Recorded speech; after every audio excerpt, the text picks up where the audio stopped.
I can tell you one thing. Technology is the single most important aspect of every business that has successfully scaled. It's time for that Real Estate Tech Guy. It's your weekly chance to explore how technology can help your real estate business explode. Each week, you'll hear from real estate investors who have been there and done that and find out their favorite technology tips. Listen in as Jordan speaks with tech companies and learns about new technologies and new ideas that will help you scale your business. And now, join your host, Jordan Samuel Fleming, CEO of Smartphone, for this week's episode. Hey everybody, it's Jordan Fleming here with another weekly episode of That Real Estate Tech Guy. I am delighted to say that my co-pilot for today is Kyle Connor from DIY Wholesaling. Kyle, welcome to the podcast. Why don't you just introduce yourself and DIY Wholesaling? Yeah, Jordan, happy to be here, man. I've been a longtime user of Smartphone, so it's a pleasure to be here today. Kyle Connor. So I started wholesaling back in early 2020. Funny enough, I joined Tiffany and Josh High's mentorship program. That's how we first got introduced to Podio. I know they're a big advocate of you guys and Smartphone. And so through that, met another wholesaler within that business. He was a 7-figure wholesaler out of Columbus, Ohio, and found a common problem with a lot of the investors that we were working with. And a big thing that we learned with Tiffany and Josh's program is the power of systems and having processes in place and what that can do to help scale your real estate business. And so we were hearing a lot of problems from investors when we were in networking events, and they just didn't understand the systems to do direct to seller marketing. And they also couldn't find outbound or VA talent or good cold calling talent to do their outbound lead gen. And so thus we created a sort of a business in a box, if you will, with the power of lead generation, systems, and data management, which is where DIY wholesaling was born. And that's been sort of our baby since we introduced that into April of 2021. Wow, fantastic. So you obviously started out as an investor yourself, and then, I mean, just for my own curiosity, did you have a technology background? I mean, obviously going from being an investor into scaling out a technology product is quite a different sort of field of play. So how'd that come about? Yeah, so I started my professional career out of college working for cybersecurity software companies. So I worked in inside sales.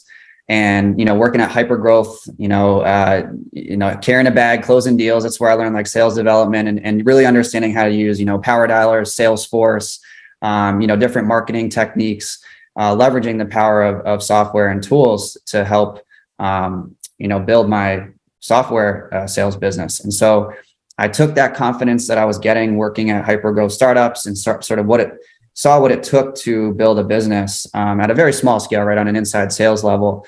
And that's what gave me the confidence to say, hey, this is very relatable to building, a wholesaling business. And real estate was just what it was, sort of what I had to start to figure out is sort of the understanding of real estate and how I could apply my experience in software sales to the real estate industry.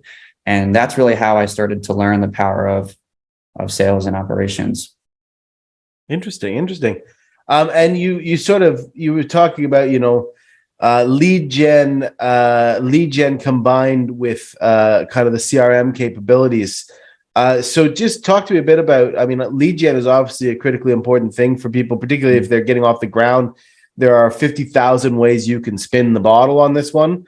So tell me a bit about the lead gen kind of part of the business. Yeah, definitely. So, like you said, there's a lot of ways to get off market leads and to close deals. That's the beauty of wholesaling in real estate. It's not black and white. And so, what stuck well for us is what I was comfortable with is understanding, how to do outbound sales. We typically were leveraging the power of cold calling, SMS marketing, doing a little bit of direct mail mixed in between. And so, again, we've built a very solid acquisitions engine. And that's been on the core foundation of outsourcing cold calling. So we hire cold callers, manage them in-house, leveraging the combined team of call tools, which we use for our power dialer, as well as Roar, which was our outbound SMS marketing product. And that was our bread and butter for a while. And that's what we've been most comfortable with. So that's been sort of our focus is we wanted to get direct to seller. We wanted to make sure we were cutting out JV partners, although we can talk about, the power of JVing, of course. We wanted to make sure that we were building a solid foundation of pipeline and leads that were all direct to seller. And we felt that SMS and cold calling was the best way to do that. And that is that's something that you built out for your own business or first, or then you sort of rolled into the product kind of package. Is that kind of how you saw it work? Yeah, good point. So we started that with our own business, and we were able to scale to a 6-figure wholesale business my first year with my brother, who was my business partner, and we did that doing that part-time. And then that's where we met our business partner for DIY wholesaling, Josh, out of Ohio, in Tiffany and Josh High's group. And so we're like, man, you're built a 7-figure business. You're using the power of systems and outbound lead gen. We're doing something similar. Let's package this up and sort of, again, this business in a box, and let's bring this to clients and really be an extension of their business. And that's really, again, what we saw as far as value add to the marketplace is not a lot of people understood how to find good cold calling talent or how to build lead gen funnels for themselves, outbound lead gen funnels, or even build systems that all sort of integrated together. And that's where we were providing to our clients now. Excellent. Now you also you were mentioning kind of building a very robust acquisition tool. A platform that would, in your opinion, given that you've done it with DIY wholesaling, what do you think goes into making a robust acquisition platform? Yeah, so there's a lot of things, right? Like there's so many, a ton of things you can talk about, but what would you say is part of that? Yeah, so first and foremost, I think you need to invest. If you're going to be doing cold calling, and if that's going to be a foundational piece of your lead gen, you got to make sure you're investing in whoever's going to be doing that cold calling. Or if you decide to do that for yourself, like a first good step is get a power dialer. That's what really changed the game for us. Getting a power dialer and really getting to do volume and consistency in our marketing. That's a common theme. I think if we're going to bucket everything, I'll go into sort of the inner workings of it in a second, but being able to have consistency in your lead gen is going to make you successful really in any market. So what allows you to do that, right? It's having the right people and systems in place to do that at scale. And so what I see a lot of people doing is they get a power dialer, they throw a cold caller on there, and then they wonder why their leads aren't coming in or they're not getting or generating quality leads. And a lot of that goes to investing in the team and investing into your callers. If you're not going to be doing the cold calling yourself, you're going to be outsourcing that or partnering with a third-party group or managing that in-house. You need to invest in them as if they're your domestic employee. So I see a lot of people make that mistake by not continuing to train and invest in their cold calling talent, because that's what's going to give you quality leads in any market that you're dealing with. And so I think I hit on a few points there, but I think that was definitely a big piece is, investing in whoever's going to be doing the actual tip of the spear of your marketing, making sure they're trained and equipped, and then having something like a power dialer or SMS marketing to allow you to do that at scale and do that consistently enough that's going to make you successful in outbound lead gen. Sure. And, I always feel, particularly with the cold calling issue, if you're not going to do it yourself, I think everybody should take a turn. I think everybody, if they're starting out, should try it out and get stuck into it, because they'll realize how hard it is. Because it's not easy, and it can be soul crushing, at times, right? I mean, come on, let's be honest. Yeah. But also, you start to appreciate, the pace that it works at. You start to appreciate maybe a bit about how to structure sessions. I get this feeling sometimes people see cold calling, particularly if they're if they see it as a per hour cost, and they're trying to drive the cheapest cost, then they see it as essentially, well, I'm paying $8 an hour for this guy. I want him to do 10 hours a day, and I'm going to get his nose to the grind and do it for 10 hours a day because I want to get the maximum out of my $80. Right. And actually, that's a recipe for absolutely nothing. I mean, that's really not going to get not much for you. So with your cold calling structure, you bring them in-house to you, and then you hire them out. Is that how it works? Yeah. So we hire them. We have a couple pockets of areas that we find really good talent. Egypt and Latin American countries are predominantly where we find our talent. And we do that on purpose. There's a lot of businesses, big call centers, Vodafone, AT&T, Amazon. You got big corporations that are putting their headquarters for call centers.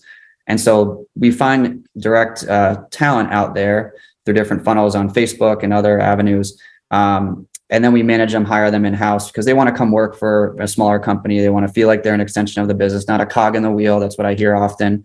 And so we're able to source really good talent in those pockets. And then we manage them in-house. We have a full staff for quality assurance. So that's really key. If you're going to build out a call center or have that in-house, make sure you have somebody, if you're not going to do it yourself, that's going to be monitoring their sort of quality of their lead gen and their delivery of their day-to-day. And then we have an acquisitions manager who helps to train them on different exit strategies, objection handling, the real blocking and tackling of the delivery of the role, where then you have someone as sort of a support role or quality assurance role that helps to monitor that and track their KPIs and make sure that they're, just giving positive feedback or constructive feedback rather on how they're doing on the calls.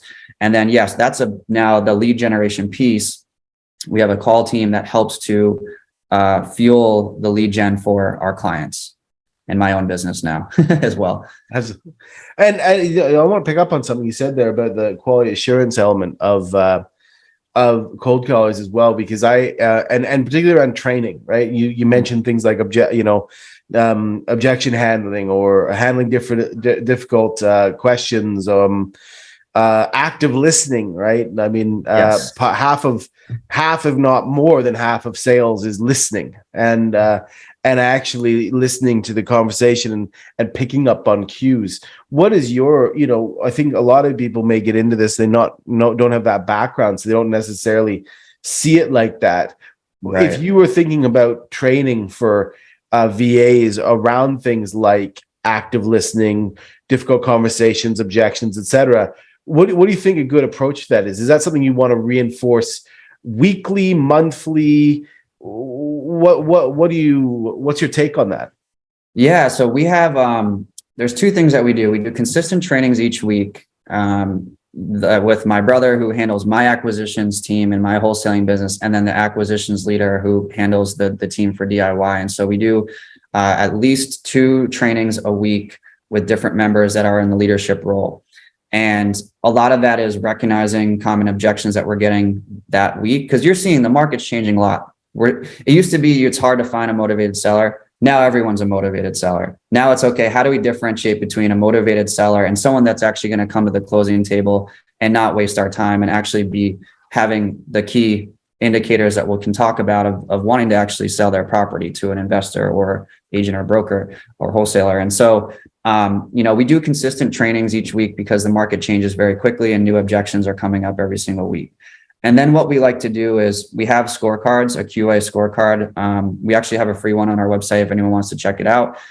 It basically helps us look at agents that are underperforming. We sort of systematize that. And if they need some additional help, then we'll do one-on-one sessions with them. We used to do more one-on-one sessions. As you know, your calendar can fill up pretty quickly, and now it's just a waste of time. So as the team's getting bigger, it's really hard for our leadership team to be able to give that type of TLC. So we had to try to find ways to obviously have our group trainings on new things that we need to adjust in our delivery of role. And then we have to provide constructive feedback only if it justifies, hey, your scorecard's a low number, let's sit down and have a one-on-one. So and then we'll go through common themes on team meetings of like, hey guys, this isn't to embarrass you or anything, but this is to show common themes that we're seeing amongst the team to help fix. And I've found historically most of the teams really enjoy that as well. I mean, one of the structures that I've always implemented, and I've implemented in smartphone as well, for certain teams is every week or every 2 weeks maximum. I like to do it every week. Pick 3 good conversations and 3 bad ones, and then give them to the team and have them pick out the problems and the good things. Instead of teaching, instead of handing knowledge out, you actually want to take those conversations to your teams and be like, okay, tell me what's good about this, or tell me what's bad. Like, look at this and listen to this, and you tell me the things that are good and bad, rather than me kind of tell you. And that gets conversations happening. It gets people starting to think critically about it, as opposed to tuning off and going, okay, yes, he said this is bad this time. Oops, we should have done that. That's a structure I've found hugely successful in getting people engaged in that structure. Right. Yeah, I was going to ask you, Jordan, like, what are some of you talk about active listening, like that's a really good one, sometime regurgitating some of the things that the seller is saying, that's really helpful, requalifying, what are some of the metrics that you sort of train your team on things to look for? I know it's sort of different. Yeah, well, we're a slightly interesting case because, of course, my team at Smartphone, we've got we don't really have we don't have sales in that kind of traditional sense. We do have a customer success team that does a lot of guiding people into using it and helping people get off the ground and on often helping them activate subscriptions or deciding they want Smart Dialer or deciding they want Smartphone Pro and things. But the quality assurance comes most into its own from my point of view at the support level, where there are metrics. The only metrics I really care about are how quickly did we respond to someone, right? I've set the bar that at all times we should be responding within 2 minutes to every inquiry. Anytime someone reaches out to support, they should, and so far we're averaging around 1.5 minutes. Wow. And which is great. I'm happy about that. But to me, it's time to response, and then it's the quality control. Because how long something takes, yourself in sales, a sale conversation can go quickly. It can go quickly. It can take a long time. It depends on the person's mood. It depends on whether they like talking, and it depends on all sorts of things, right? So just valuing the length of conversation is not necessarily telling you anything useful. Right. The question is, for me, is always, how fast did we get to them? What was the outcome? Right? How fast and what was the outcome? And those are the things that matter to me. Definitely going to take those notes, because we are now, like, as you know, like as a newer business, our effort was outbound sales and new client acquisitions. Now it's like, okay, we need to build out a support and client retention program, right? We need to make sure we are building that side of customer success. And so that's the next iteration of what we're looking into now to have those measures. So I'm going to make notes of those for sure. It's definitely, and I think they're universally applicable. I mean, in some ways, right, if you think about a wholesaling business and you're trying to get them, one of the things that drives me nuts and is where if someone's paying money for inbound leads and they don't contact and then follow up on them, I just don't understand what you're doing. And speed to contact. If someone takes the time to fill a form in, or to call you from a postcard you've sent or whatever it is, if someone's taking the time to contact you, you jump on that shit, and you jump on it quick, and you don't let go until they tell you to go away, because I mean, you're spending money on these leads. So just out of curiosity, if we think about your, that's quite the cold calling, lead gen, and the CRM kind of pieces to your puzzle. At what stage of an investor's life cycle do you think they'd be looking, or they'd be able to start looking at a system like yours that has, such a large lead gen part of it as well? Yeah. And man, you what you just said is exactly what I try to tell to my clients when they come on board. This is what a good engagement, this is how you're successful with us, and this is what's going to shoot you in the foot and waste your own money. It's you not following up in a timely fashion to the leads that we're generating. It's simple as that. And so you talk about, to answer your question around tenure. So we have that's an interesting thing, because we've got such a unique client persona right now. We have brand new wholesalers, one-person shops. We also have teams that have 500 units in Southern Florida with the full acquisitions, dispositions. And so the cool thing about it is it's a framework. Where we dial things up and down is the amount of data and marketing budget you have per month to really target. And so we can sort of tailor our marketing strategies. The CRM gives you the foundation. It's a custom Podio version. Smartphone is we give that to every single client, by the way. And that's a part of our custom CRM. And, that helps teams of all shapes and sizes, no matter if they're a 1, 2, 3-man shop, woman shop versus a fully scaled team. The difference is, and where we throttle things up and down, is the amount of money they have to spend on the volume of leads they're looking to target, and the amount of marketing channels they're looking to use, because that's where your costs really go up. Absolutely. And then in terms of where you're thinking, I know I think you said you using call tools and roar for texting as well. Uh, Right, call tools and roar. um, in terms of where you start doing, bulk elements around that, um, do you see any? I think sometimes people get a bit nervous when they're getting off the ground around those sort of bulk activities. mhm. What do you think would be, what's a good way of thinking about starting to engage, say, in cold calling if you're just getting into the wholesaling game? What would you say to someone who's coming to you and wants to get started but is hesitant and unsure?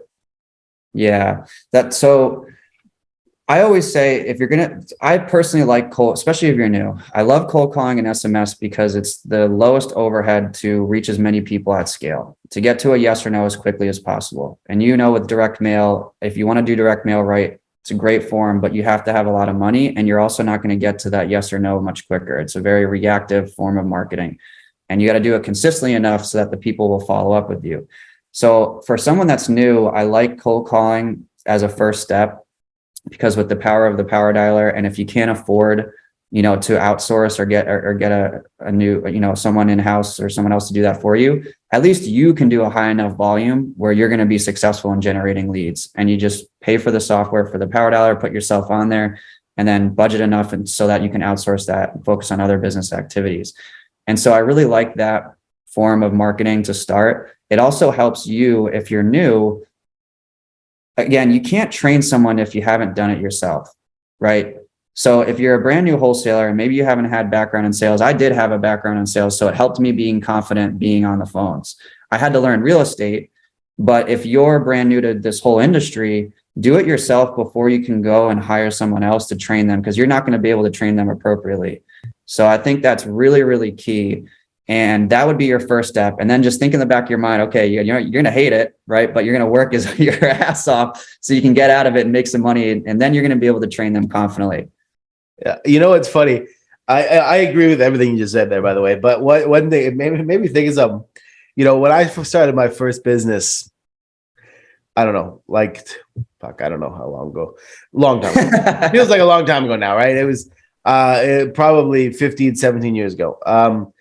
When I started my first business, I remember I never did cold calling, but I really hated the admin side of things, right? Everybody always has things they hate. Right. Everybody always has things that they love doing. And so our natural tendency as human beings is to gravitate to the things that make us feel good and avoid the things that make us feel shit, right? I mean, that's a natural thing. And cold calling is one of the things that often will make us feel shit because it's not that much fun. Let's be honest. It's not that much fun, particularly if you're starting out and you start hearing just people slamming the phone down on you. And you're like, oh, Jesus, this is like the worst day I've ever had. But one of the bits of advice I was given was, for the time that you have to do the shit job you hate, treat yourself as an employee. Because if you have the mindset that I've been assigned this thing and I have to do it, and I've got to schedule my here's my diary and I've got time scheduled to do it, treat yourself as an employee. Take yourself out of the business owner's hat for a moment. Put yourself in as an employee in your own kind of psychology, and then it becomes less of a thing I don't want to do, and I can avoid, and something of this is part of my job. And I've found that helps me, or it helped me back in the day of doing some of the things that I don't like as much. And I think you're absolutely right. Everybody should be starting out doing cold calling so that they can understand what it's like and understand what it's all about. Agreed. And my last point on that is, if you want to, most people do this so they can build a company and a team, right? And I think one thing that helps me out a lot when I'm leading a team is I tell them, guys, I cold called for 9 straight months before I ever got in a closing role. And then I cold called at the start of this business and then still do cold calling on my wholesaling. So I use that, and I'll get on calls, I'll sometimes get on and we'll battle just to dust the headset off and still get it. But I think it's good because you're able to lead. If that's your goal, is to build a business, which most people is when they get into this, you're going to be a much better leader, and your team's going to respect you more for it because they know that you went through it as well. let me ask you before we get into the fast five questions. Yeah. You're now scaling this business, this technology business. You've got your wholesaling business, your real estate business as well. What do you think from a mindset point of view has changed for you as you think about scaling your businesses versus grinding your businesses? Right. I mean, like if you're now thinking of scaling a technology business, do you feel like anything has been made clear to you, kind of, or that your mindset has had to shift slightly when you get into a scaling mode? I think the biggest theme for this year for me is slow down so you can go faster. And what I mean by that is I was a very impatient person, and probably most people in sales are impatient. Most people in real estate, definitely, by the way. Yeah, exactly.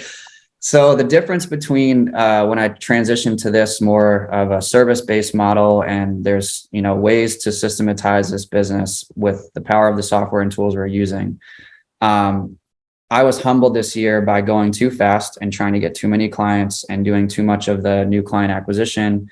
And what I've realized is needing to basically slow down and scale responsibly, and also make sure I'm leveraging a lot of these technologies that are integrated that we have internally, making sure I'm using the most that I can out of them, because that's slowing down and taking that time is going to allow me to avoid bottlenecks, being able to go a lot faster in the long run. You might sacrifice a couple of months of maybe revenue that you're missing out on, but you're going to be able to grow so much faster because of it. And I really learned that lesson the hard way this year.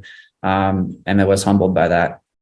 And anybody out there thinking of starting out with either a CRM or some other management tool like that, this is a perfect bit of advice, because I can't tell you the amount of times back in the day when I was building CRMs for people, and people would be just like, no, come on, let's just go. And, if you slow down and take the time to thoroughly understand and build a structure, you will fly. If you try and run so fast, if all you want to do is run, you're just going to be running around like a headless chicken. And that particularly applies to technology like yours. And then you're fixing the plane while you're flying it. And that's exactly what I was doing a lot this year. And that's not fun, I'll tell you. So build your foundation bit by bit, and you'll be better off for it in the long run. Absolutely. I agree. Listen, man, Kyle, I'm going to get you in with real estate, that real estate tech guy, fast five questions I ask all the people who come on the show, so I can start to compare notes and see what any common themes I find. There are 5 quick questions with 5 quick answers, please. Yes, so question number 1, what feature of this is about your technology. What feature of your technology do you think has the biggest impact on your customers' businesses? So it's going to be a combination, if you will. Podio and smartphone has been the best for our client experience, the conjoined two. Is that Podio because of its flexibility? I would say Podio. So if we're talking about features, it's Podio's ability to integrate with all of the rest of the technologies that are in our service, and then the smartphone's ability to help with the drip campaigns, auto follow-ups, click to call. So the how it helps bolster what we're doing with Podio being the core CRM. Excellent. So question number 2, what is the biggest mistake people make within your technology area? So this is unrelated necessarily to our service. I would say the biggest thing I see people make a mistake on is they use power dialers as set it and forget it technology. There's a science and stuff that you have to continue to monitor when you're implementing a power dialer. And I don't know if you want more detail on that. I know you got to be quick, but I would just say, make sure you're constantly paying attention to your power dialer and things like abandon rate, wait time, ghost calls, drop calls, connectivity rate. There's a science to it. So don't just set it and forget it. Absolutely. That's worth its own discussion at some point. 100%. 100%. Yeah, I agree with that 100%. So question number 3, what is your best advice on for someone who's starting out and wants to integrate, for instance, a CRM like yours into their business? What's your best advice for them? Yeah, I'll be very quick with this because I talked about it before a little bit. We had common problems. Is we provide the entire operations from lead generation, data, and systems. we need the clients to do their bulk of the part and make sure that they are following up their leads in a timely fashion. And so the best advice that I can have with anyone that's looking into our sort of integrated technologies and our service, make sure that you are diligent and aggressive in your follow-ups, because that's what it's going to take to be successful in today's market. Absolutely. Question number 4, what's one thing you wish everyone knew about DIY wholesaling? I wish they knew how much time and headaches and energy we were taking out of their day-to-day due to some of the back end work that we're doing with systems and sort of the whole operation, right? Lead gen systems and data is a very broad topic. That's huge, by the way. Huge. And it is literally doing all the heavy lifting for our clients, for them. So I really want people to understand when they talk to us, and I'll do a good job of that in my sales pitch, right, is making them understand how much time and energy goes into the IT side of the house and the operational side of the house, so they can focus on doing their deals. Fantastic. And final question, if someone's just starting out as a real estate investor, what are 3 bits of technology that you would recommend they bring on first? Yes. Power dialer, Podio, and smartphone. You're going to be in a really good position if you got those 3 and set up that foundation for your business. Fantastic. Listen, Kyle, it's been an absolute pleasure to have you on the podcast today, to get to know you a little. It's the first time you and I are meeting, and I'm excited to learn more and continue to learn more about DIY wholesaling. Close us out today with how can they find you and how can they, take advantage of what you have to offer? Yeah, absolutely. So big on social media. You can follow us at DIY Wholesaling, as well as visit us at www.diywholesaling.com. You can book a call with us, a free consultation. We're also offering a discount for all the podcast listeners, 15% off discount for anyone that comes from from your team here. Fantastic. Well, listen, guys, you can go to thatrealestatetechguy.com, and all those links that were just shouted out by Kyle are going to be there. Please do go take a look. Head over to DIY wholesaling. I really encourage everybody, to take a look and take advantage, because you've got not only the opportunity to get a potential discount here, but also you've got someone with a lot of expertise that you can leverage. And that's worth its weight in gold. Do make sure you share the podcast across everything you're supposed to do. Everybody knows what they're supposed to do, so do it. Click the share, click the like, do the review. It really does spread the word and the gospel. Kyle, it's been an absolute pleasure. Thank you so much for being on the podcast today. Likewise, Jordan. Appreciate your time, man. Thanks for listening to another amazing episode of That Real Estate Tech Guy. Head over to thatrealestatetechguy.com to check out all episodes and get special discounts on tons of awesome real estate technology platforms.